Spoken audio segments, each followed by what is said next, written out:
I'm going to read In the Desert by Stephen Crane. It's a very short poem, but it's one of my all-time favorites. I also want to talk about his book, the big one. Stephen Crane is one of those artists like John Keats or Jimi Hendrix. He died very young and still managed to leave behind a body of work that must be included in the canon alongside the most prolific and long-lived of his contemporaries.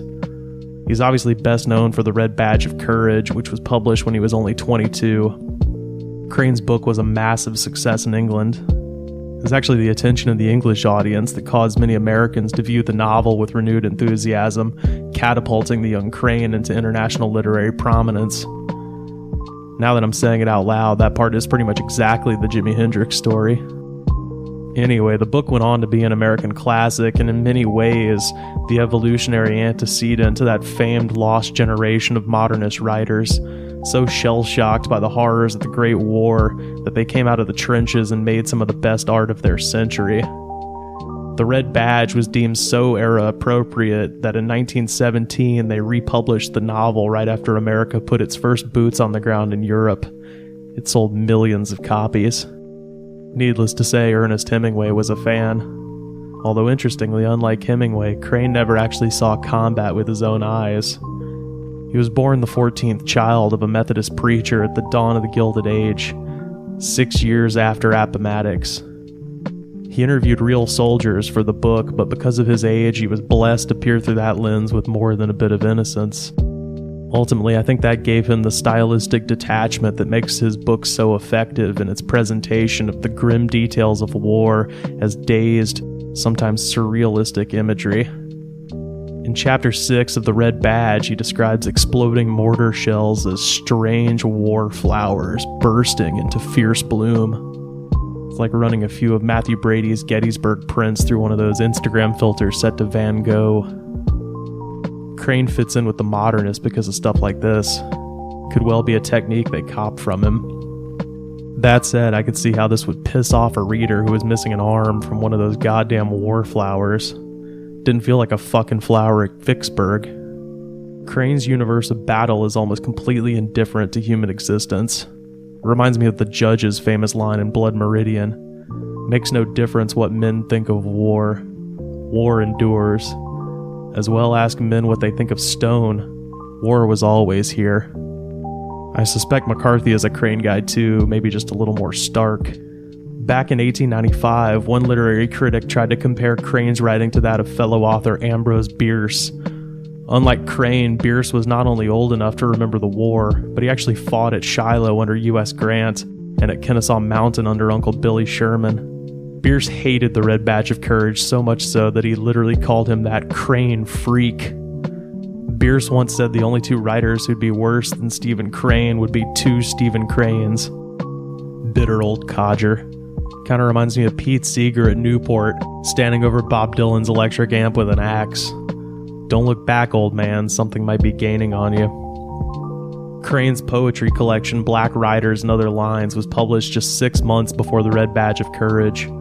His poems are short and they tend to get a lot less love than his long-form stuff, which is a shame. Reading Crane's poetry is like putting your nose right up to the canvas on a Monet and then slowly walking backwards.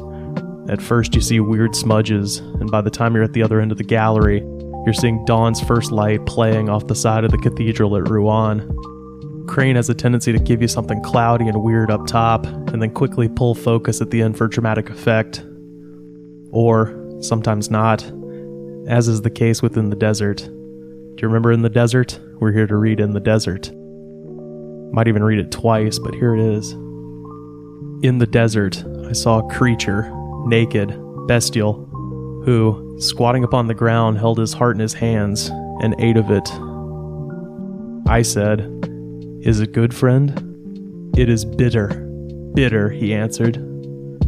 "But I like it, because it is bitter, and because it is my heart." That's the poem. I read it 15 years ago in Mr. Thompson's 12th grade English class, and I haven't been able to shake it. I have this poem memorized, and I legitimately think about it at least once every couple weeks. Fuck does it mean? Eating his heart, tastes bitter. He likes it because it's bitter, because it's his heart. When I was younger, I read the symbolism of the heart to mean oneself. The creature is wallowing in his own darkness.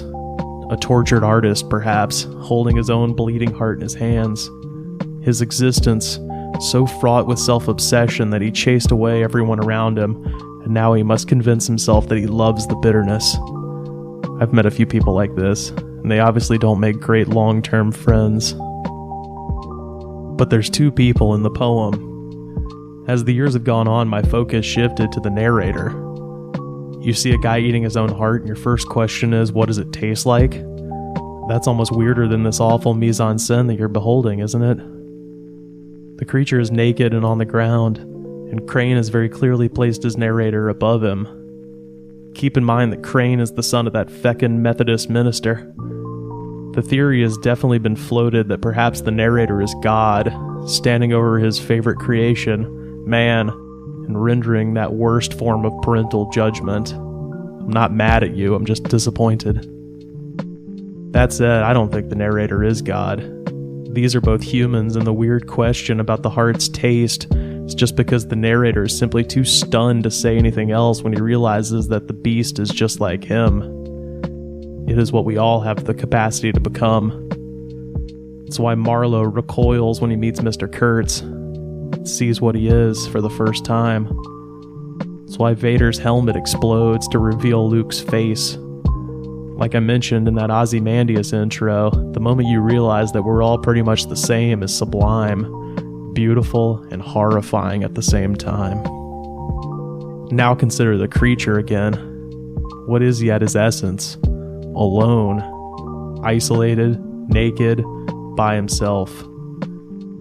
When I was younger, I assumed this isolation was all his fault. The tortured artist, a dark fucking poet. But maybe that's wrong. What if instead of being the master of his own destiny, the creature found himself in the desert due to circumstances beyond his control, and now he has nothing left to do except eat his own heart? He can do something inflammatory and disgusting. Maybe the heart does represent the self, but why is it bitter? This might be a line, but it's fucking true. It's bitter because it's easier to be angry than it is to admit that you're sad. The desert is obviously Crane's metaphor for loneliness, so now let's take a few steps back from the impressionist canvas and sharpen the focus to here and now. 21st century America.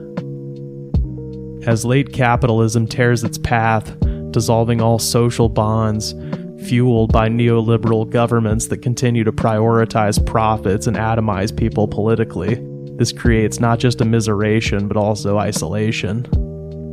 Most people, if they actually analyze their situations, realize that they have little to no control over anything. I think that even those who can't fully take that step back and self-analyze can at least feel what's going on some abstract level, like the pain of a phantom limb.